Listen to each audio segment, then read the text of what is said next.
Hello friends, welcome back to my channel Sneha dream grow.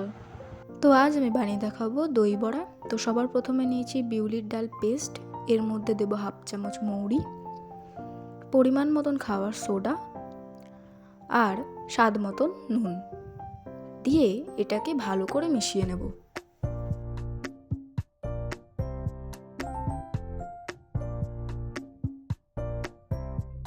ব্যাটারটা জলে দিয়ে দেখব যে ব্যাটারটা ভালো করে ফেটানো হয়েছে কিনা। ব্যাটারটা যদি জলে ভাসে তাহলে বুঝবেন ভালো করে ফেটানো হয়ে গেছে। এবার একটি পাত্রে জল, 1 চামচ মৌরি, স্বাদ মতো নুন আর 1 চামচ চিনি দিয়ে ভালো করে মিশিয়ে নেব। এবার একে একে বড়াগুলো ভেজে নেব।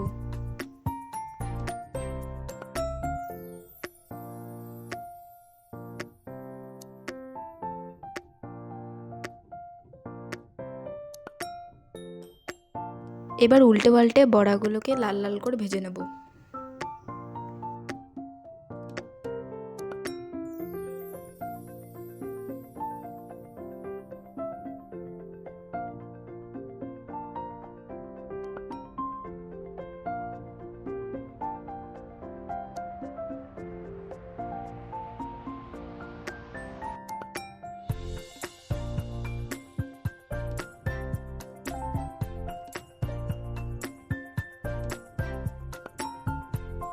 সবগুলো বড়া ভাজা কমপ্লিট। এইবার আগে থেকে বানিয়ে রাখা মৌরি জলে বড়াগুলো ভিজিয়ে রাখতে হবে 10-15 মিনিটের জন্য। এরপর একটি পাত্রে দই, 2 চামচ চিনি আর ছোট চামচের 1 চামচ বিট নুন দিয়ে ভালো করে ফেটিয়ে নিতে হবে।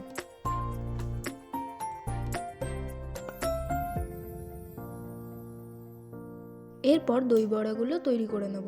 জলের থেকে বড়াগুলো তুলে একটি বাটিতে নিয়ে নেব।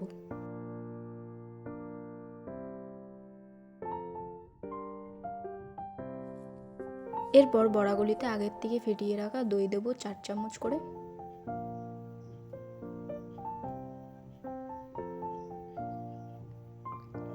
এরপর সামান্য তেঁতুলের চাটনি দেব উপর থেকে 1 চামচ করে। এইবার দিয়ে দেবো একটু ভাজা জিরে গুঁড়ো আর একটু ঝুরি ভাজা। আপনারা বাড়িতে ট্রাই করুন আর আমাকে কমেন্টে জানাবেন আপনাদের কেমন লাগলো। আর আমার ভিডিও ভালো লেগে থাকলে সাবস্ক্রাইব, লাইক, শেয়ার নিশ্চয়ই করুন।